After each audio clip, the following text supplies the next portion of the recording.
Fire so high you can see it from the road. Got something real fast and a full of real gold. Say it's one of them nights where anything goes. Got a whole lot of shine, a little something to smoke. Bonfire so high you can see it from the road. Got something. How's it going, guys? Clint from Flint and Steel Survival, bringing you a quick knife update. I'm making this for Sean Weidman over at Brightwater Bushcraft. Here's his file knife. I have the grind done.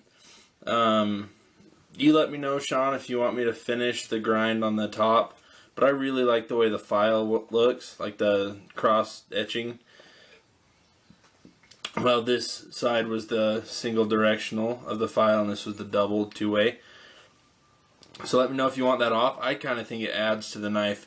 If you're going to have a file knife, you might as well have some character. Like, I'm going to leave the back filing. I mean, most of it's real smooth now, but it acts just like jimping.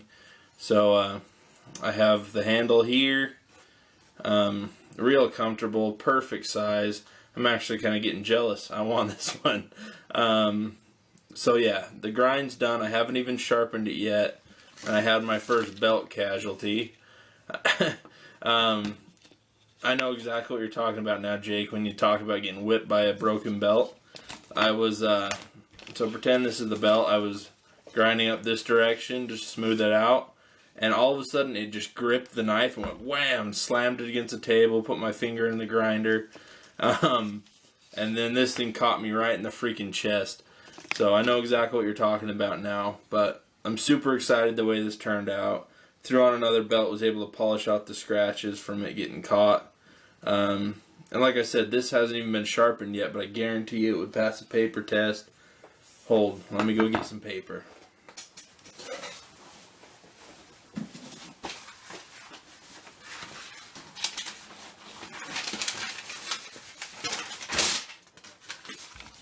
Alright. See, look at that. And like I said, has not even been sharpened yet. This is straight off the grinder. Clean cuts. Not to toot my own horn here, but I think I'm getting pretty dang good. And I made it a nice Kephart blade shape. Kind of. I mean, it's not exact, but it's got quite a bit of a curve here. And this tip is freaking screaming. So as soon as I touch this up, the blade's basically ready, and I still have to figure out the handle. I haven't gone and got drill bits yet. They're really expensive, so I've kind of been putting it off. But it looks like I have no other choice now. It's time. So here's that knife for you. I also want to know if you want Kydex or leather or deerskin. I have all three. So Sean, let me know what you want on this. And if you want it as a neck knife or a belt carry, or I can do kind of something of both. But I have some really nice buckskin. I could make a sweet sheath for this if it's going to be a woods knife. But if you want it more like an EDC, then we're going to probably want Kydex. So I might give this one a shot myself. I might send this out to Country Prepper. His Kydex work is genius. I love it. He's got some great work. The nice thing about this knife is it almost doesn't need handles, but I'm going to do some for you anyway. They're going to be real thin, because this is a thick stock of metal. I mean, the file, it's file size. What is that? 3/16 maybe? I don't know.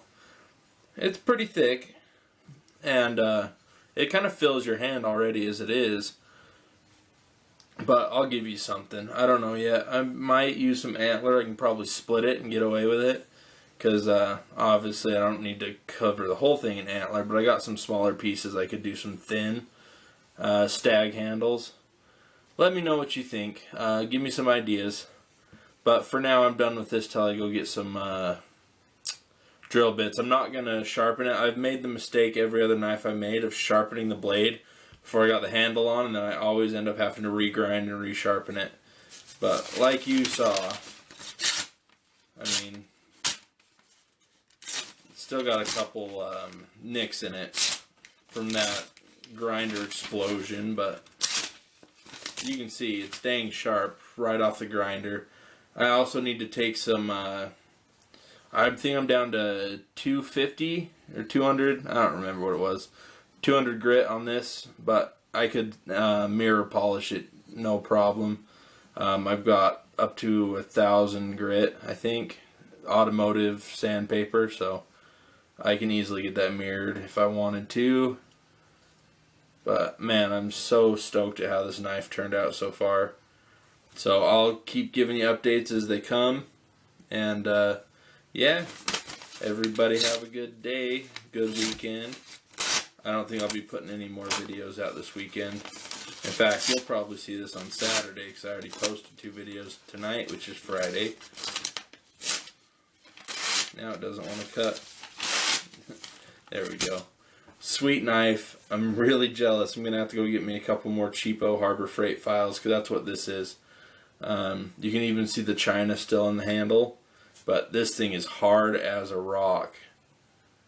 Let's show you one more thing. Hold.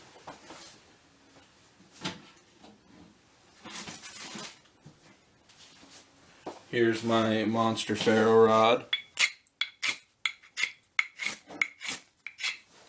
See all those sparks this thing throws? And then look, not one scratch on that blade. Absolutely gorgeous. So you're going to have one winner of a blade right here, sir. Thanks everybody for watching. I appreciate your time and have a good weekend.